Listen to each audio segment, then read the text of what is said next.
Okay. Good morning. I am live and I am waiting for all of us to assemble. So if you are on and if you can hear me, if you could just type a little yes on the comments, that would be terrific. And then I'll know that I can get going, that people can see me and that they can hear me. So I am waiting to see a comment, and there is a 20-second delay on these things, I am informed. So yes, Stephanie Ann, first win in. Thank you so much. Yes, excellent. Okay, so I will then get going. Welcome and good morning. I am Karen Kushner, and I'm with the Center for Spiritual Living Princeton, and our talk this morning is about miracles. Specifically, Miracles Explained. We are looking at miracles this entire month, and so the whole point of looking at these miracles is so that we can learn more about them and have more of them. So there's a whole point to this whole thing. That whole point is to understand what a miracle is so we can produce more of them, or accept more of them, or experience more of them, or know them when they happen. Okay, so I have to start with a story. It's an old story. I'm sure you've heard it, but it's a good one. There was a man in his home when this huge flood was starting to come. And an emergency vehicle stopped by his house and knocked on his door and said, "There's going to be a big flood. Come with us. We'll save you." And he said, "No, no, no. God's going to save me." So the flood came and it rushed and it rose up in his house, and he had to get up into his second story, and he was hanging out the window, and a boat went by. And the people in the boat said, "Hey, come on, get in the boat. We'll save you." And he said, "No, no, no. I have faith. God will save me."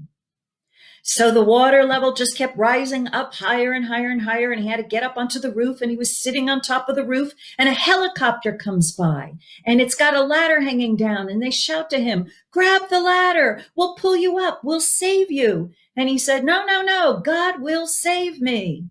And the flood rose up and drowned. He drowned. And as he went to heaven, he met God, and he said, "God, I really believed that you were going to save me. Why didn't you?" And God said, "Oh, come on. I sent you an emergency vehicle. I sent you a boat. I sent you a helicopter. Why didn't you accept my help?" And so I love that story, because when we think about miracles and we think about God's intercession, when we think about the way the world works, we tend to come up with great imaginings or explanations of the way we would like life to work, the way that we would like God to help us. And we discount the way it is. And so what we want to realize is that this divine creator has created this universe so that we can thrive in it. And so everything in this universe is here to support us, including nature and including other human beings, and including great ideas that people receive and work through into great inventions. It's all the creation of the divine. And so I don't believe in a separation of God up there in the heaven, some sort of giant human who's moody and helping us out when it likes us, or when he doesn't like us, or she is wanting to produce a miracle or something. I don't like to think of the divine as something that can be overwhelmed as human beings can. I like to think of the divine as creating everything and serving everything through what it created. That this universe and human beings and the things that we have are God's gifts to us to know the miracle that is this life that God created. In other words, I wrote this down. God creates and works its miracles through the universe it created. And so, yeah, the boat and the emergency vehicle and the helicopter all were created by God and sent by God. And it's up to us to recognize these gifts, this help that the divine is giving us. So, how do we explain miracles? Miracles, as well as everything else that we don't consider to be miracle, is all a creation of the universe. And this universe has natural laws that are always present and that are everywhere present. And we have all these wonderful scientists over the centuries and philosophers and mystics who have discovered a law that cannot be seen, and by using it and testing it, have shown us how it works. But until the law of how the universe is working, how certain things are working, we didn't understand what was going on, and we would have called it a miracle, something unexplainable.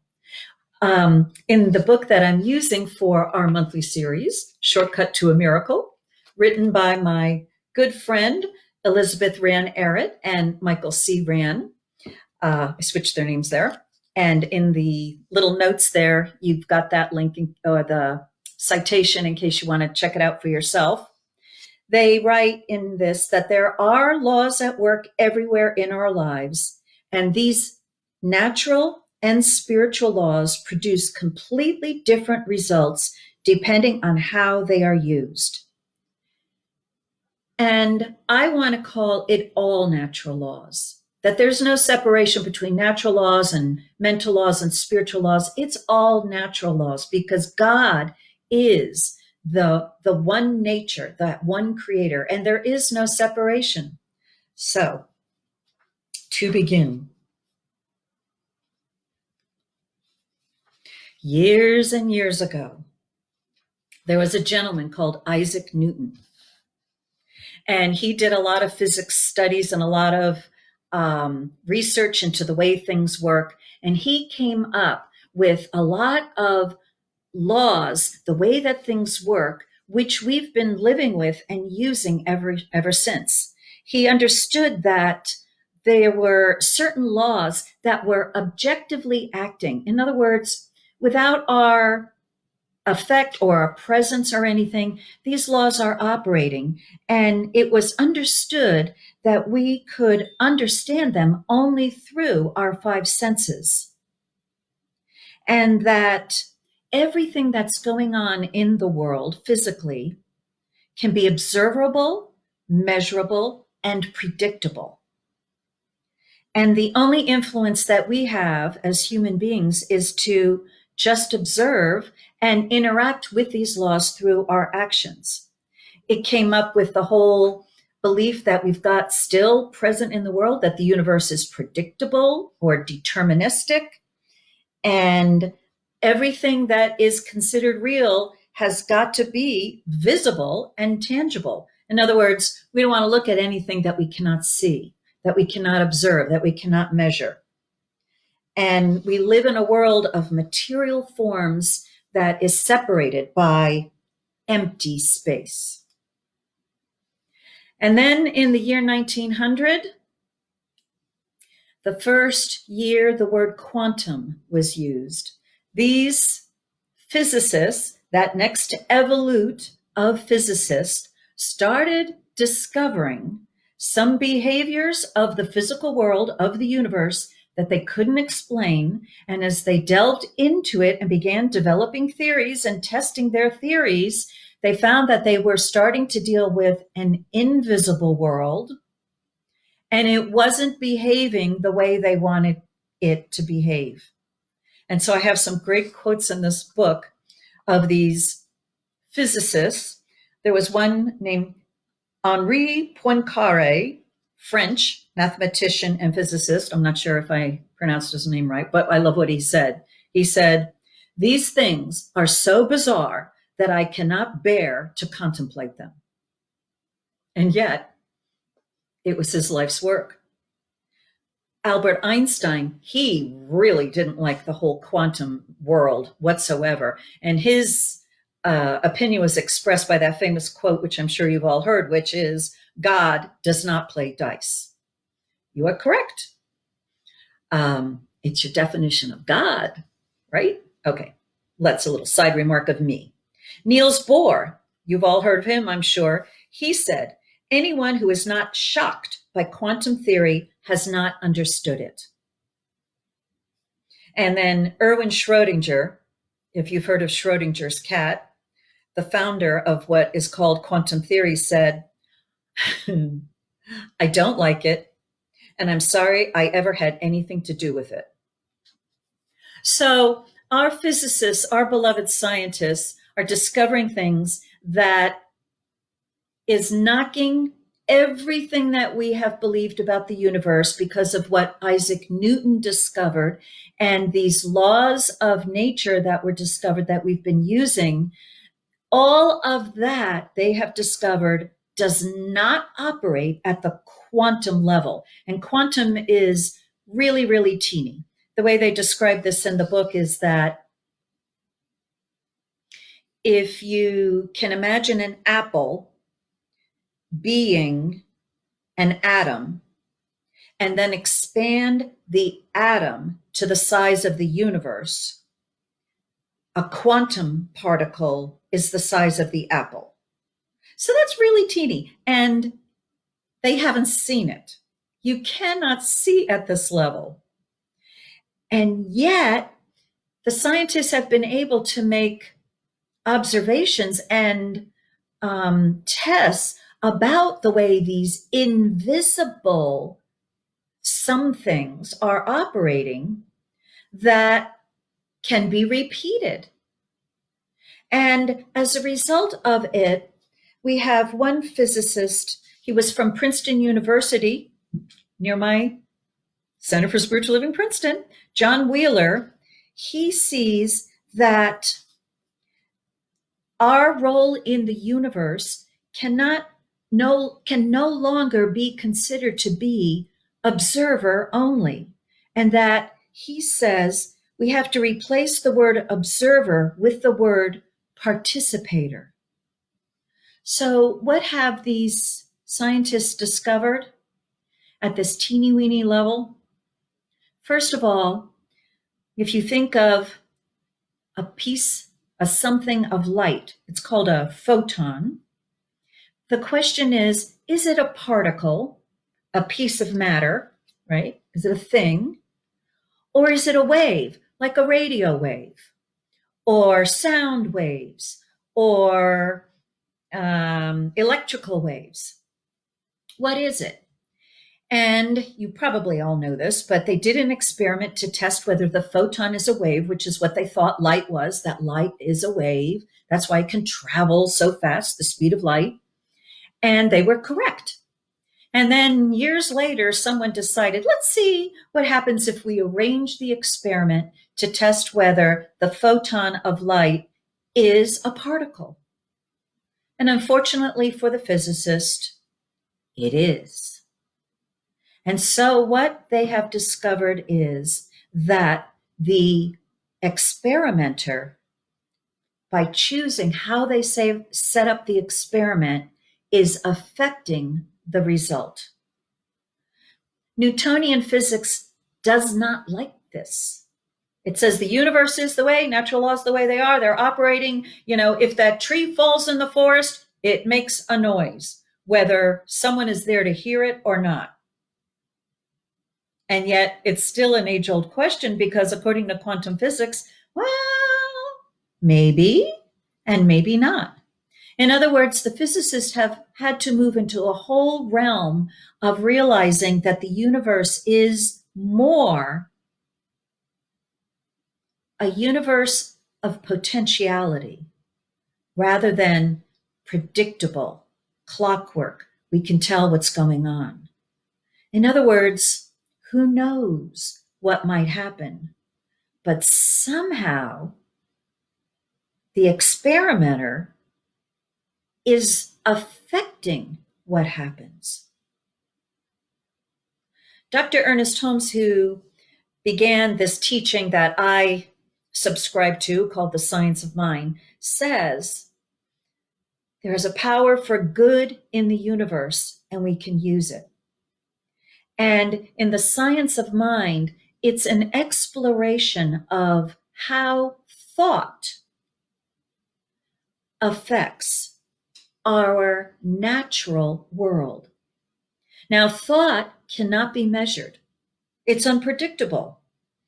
It's not located anywhere. It could be anything.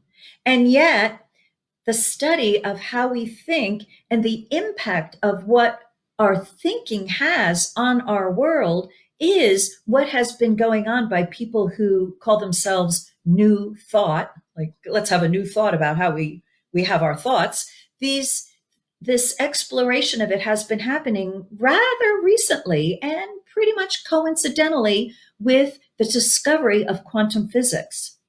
That how we think is a part of the operation of the natural laws of the universe, right?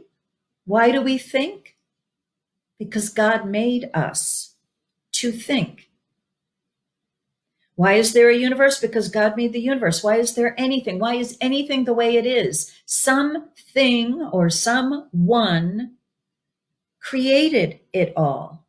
And there is an intelligence at work that intellectually or intuitively tells us that somehow it's all affecting itself, each other, that this is an organism. This universe is one organism, and anything that happens inside this organism of the universe is somehow affecting everything else. We can figure that out by realizing that if any object in the universe, any planet, any star, decided to behave in a different way than the way it is designed to operate, the whole universe would get out of balance, because the universe is alive, it's growing, it's thriving. And why it is the way it is a question that scientists don't like to ask. But what scientists can ask is, okay, given that we have this universe, how does it work? What are its laws? I want to go back to one of our favorite laws, gravity, because we're all used to gravity. Ugh. I'm not even going into what the physicists now tell us gravity is. You can look that up, Albert Einstein, on your own. Do your work. But we're used to gravity, and it did certain things that we were used to and that we could expect, and it was predictable. And then there was the imagination of the human race. Where did this imagination come from? And this thought that somehow we could fly? It came from that divine thinker. And so this little urge, let's fly, let's fly. There were all kinds of experimenters all around the globe that were trying to develop an airplane. And so we have our beloved Wright brothers from Dayton, Ohio. I used to live there, so I visited their place. Those Wright brothers figured out a way to use the law of gravity to fly a plane. We call it aerodynamics, but it's the law of gravity. What they say in this book is they worked with the law of gravity. They did not defy it. And very simply, the velocity of the wind passing over the slightly curved top of the plane's wing was greater than that across its flat underside. This lowered the downward pressure and caused an upward thrust of the plane, so their plane flew. Okay. If I wanted to understand it more, I could do it. I'm not going there. But then we're not done with the law of gravity, because now there is the Archimedes Principle, or the law of flotation, which is still the law of gravity. And we all know if you throw a piece of metal into the water, it will sink.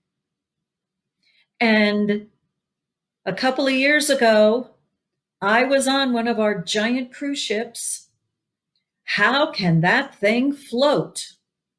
Well, it's the law of gravity expressed through that specialized law of flotation that is causing that ship to float. And again, the way they describe it in the book is this: the weight of an object is counteracted by the weight of the volume of water it displaces. Because the ship is hollow. Now, first of all, what do you mean the ship is hollow? But whatever. Because the ship is hollow, the steel cruise ship, even though it may weigh thousands of tons, actually weighs less than the water it displaces, and so it floats. That's why if you have a bottle with a top cork in it, it will float, and if you take the cork out, it will sink. So, what we want to understand is that the natural laws of the universe are not new. The universe is designed with all of them intact, and the laws of the universe never change. They will behave the way that they behave everywhere in the universe, at the quantum level, at the medium level, at the gigunda level. And they will work for you, they will work for me, they will work for the scientists. If we understand how to use these laws, we can use them to create something that looks to other people like a miracle. Like these cruise ships and even the airplanes. Every time I'm in an airplane, and I hope to be on an airplane again soon, every time I get in an airplane, I stop everything when it's getting ready to lift off because I'm like, this is a miracle. But it's only a miracle to me because I don't understand it. But others do. And so what we want to think about today, because we want some miracles in our personal lives, we want to use this one idea that the quantum physicists have come up with as a result of their experiments, that rather than being an observer of our lives, we are participators. Participators. I had to say that word a couple times before I came on because I wasn't sure I was going to pronounce it correctly, but participators. In other words, our observation of what is going on in this universe influences and affects this universe. So, we want to understand a couple of things. We cannot change the law, but we can use it. And when we think about the influence and the effect that our thought has on this world, we are still experimenters, and yet we can be scientists and test it. So let me just check one thing. Okay. So it looks like you're all still able to hear me and all is well. Okay, good. Dr. Ernest Holmes said that there is a power for good in the universe and we can use it. In other words, there is a law of thought that we can use. And we don't fully understand all the mechanics behind it, but for the past 125 years or so, there have been more and more people who have just been experimenting with changing their thought and then observing the influence or the impact. One of my favorite things to do is to say an affirmation over and over and over again. And one of my favorite affirmations, I may have shared this in other talks, is, I am in a good mood. And so I can start saying it when I'm in a lousy mood. I am in a good mood. I am in a good mood. I am in a good mood. I am in a good mood. Even though I'm saying it right now, I'm actually starting to feel like I'm in a better mood. And so the statement and the thought of I am in a good mood influences how I'm feeling, my attitude. So right there, the power of my thought is affecting me, and it's affecting me in a way that only I can understand. It's affecting me in a way that I know when I thought the thought, and I know how I felt before I thought that thought, and I know how I thought after I thought that thought and said, I am in a good mood, I'm in a good mood, I am in a good mood. But no one else will believe me. And they're like, oh, really, whatever. Because the one thing about thought is you cannot see it and it cannot be measured. But yet we who are changing our thought are having a very real internal experience. And we know when we get that thought out of the blue. In fact, one of you shared with me this morning, Steven Spielberg, in creating all of his movies, he says that when he's getting ready to film, he's filled with fear and that he just goes forth because there's something in him that knows, I don't know how to do this. I don't know how to film this. I don't know how to make this happen. And yet he starts as if some great idea is going to show up, and it does. He knows this experience, and he was sharing this. And the rest of us can say, oh, well, no, come on. He's brilliant. He knows how to do this. He's just talking about it. We can discount what he's saying, but he's having a very real experience of the creative process and how it works. And what he's discovering is out of nowhere comes a great idea that is the idea that becomes the film, which we all, I still can't go into the ocean because of his films. Thank you very much.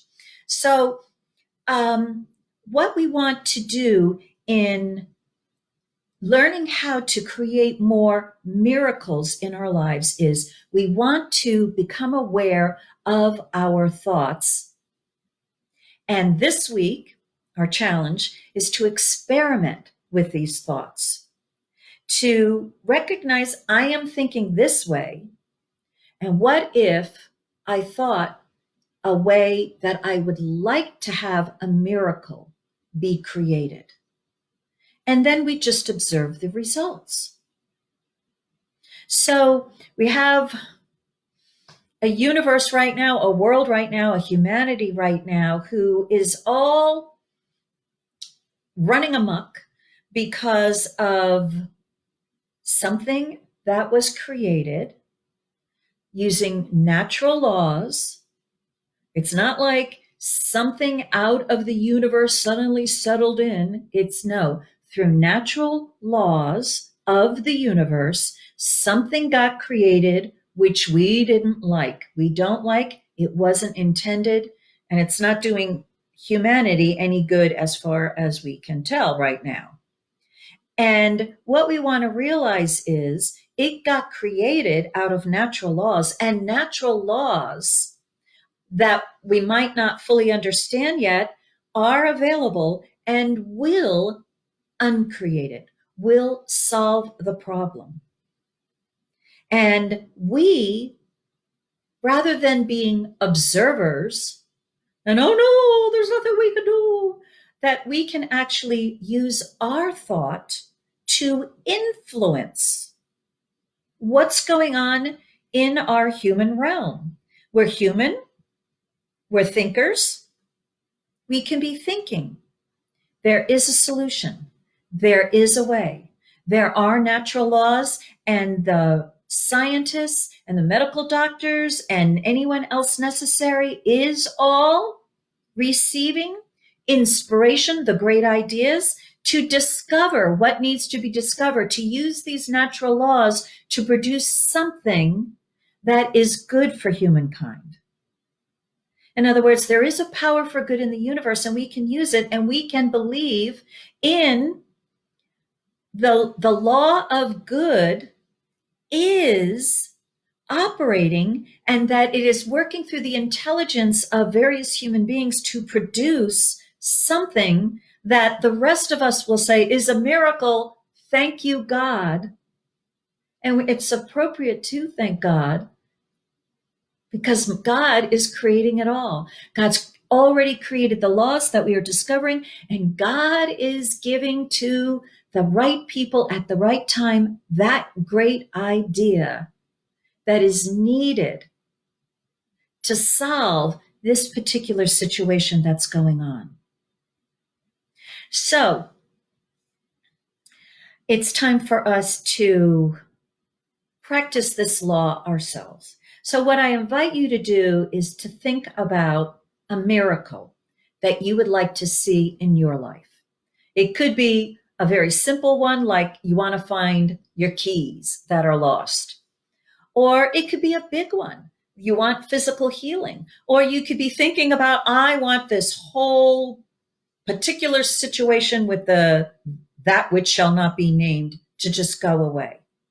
The only things, for those of us who have studied the laws of the power for good, the only rules that need to be applied are that your miracle, there's two rules, that your miracle is something positive. It's something good, because we're using what I'm calling the power for good in the universe.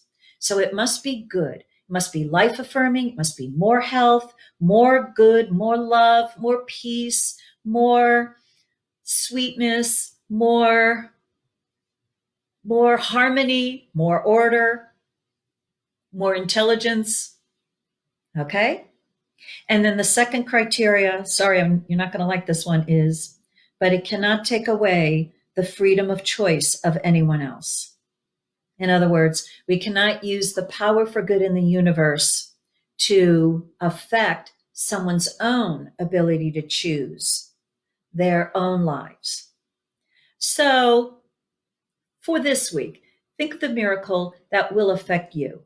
And yeah, you can think about the world, because we're not saying, okay, I want the world to know greater health, humanity to know greater health. We're not saying that this one has to be healthy and then that one has to discover it, whatever. Everybody's got freedom of choice, but the greater good of greater health is a positive idea. So that's the way I interpret these rules.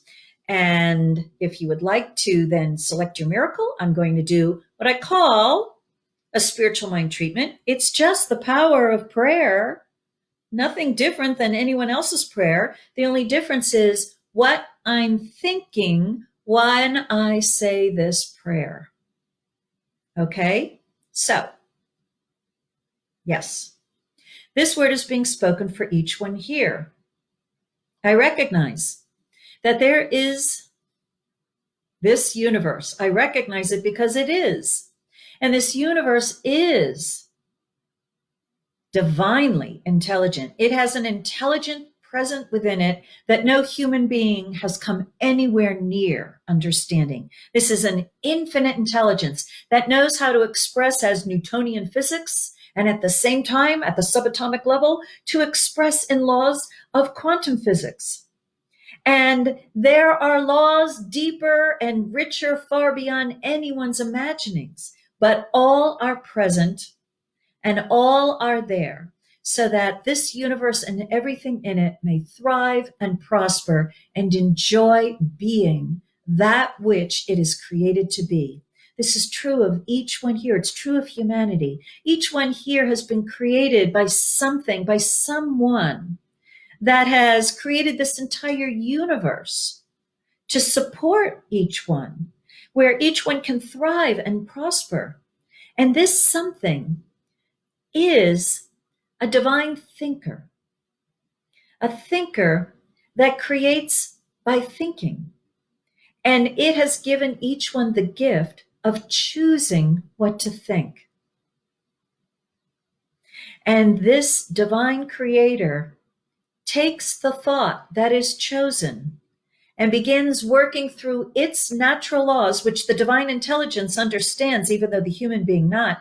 It is working through its natural, normal laws and creating for each one something new that may appear, in fact, in each one's world as a miracle, but it is natural and normal to God. And so each one now has that thought of this divine new good that each one has selected for themselves. And so this divine thinker is bringing to each one a new thought that he or she can choose to think. And when chosen, this thought will be part of each one participating in co-creating with the divine the something new, the something good, the something wonderful, that thing one might call a miracle. But it is just another amazing gift from the divine. And so I know that this infinite intelligence is operating through the intuitive sense, the intuitive thought of each one now, and bringing to each one now a better thought, a new thought to think about their situation. And that this same infinite intelligence, it's using its creative laws to create for each one an outcome that is quite different than the experience and the fact that was created by the old thinking. And so each one this week discovers that he or she is a participator and that participation is one of thought. And as a result, wherever one chooses a different thought, each one is seeing evidence, tangible, measurable evidence that their thought has an influence, has an effect. And because of this, each one is moving forward with greater freedom, greater love, greater joy, greater delight, and greater health, and living in greater harmony and enjoying greater goodness than they have ever thought they could think before. I am grateful that this is the truth. I release this word to God's law for God to do with it what God knows how to do with it. And only what God will create is the result. So I let it go. It is done. And so it is. And that's the way it is. Thank you all for tuning in. And I'm glad that you were here.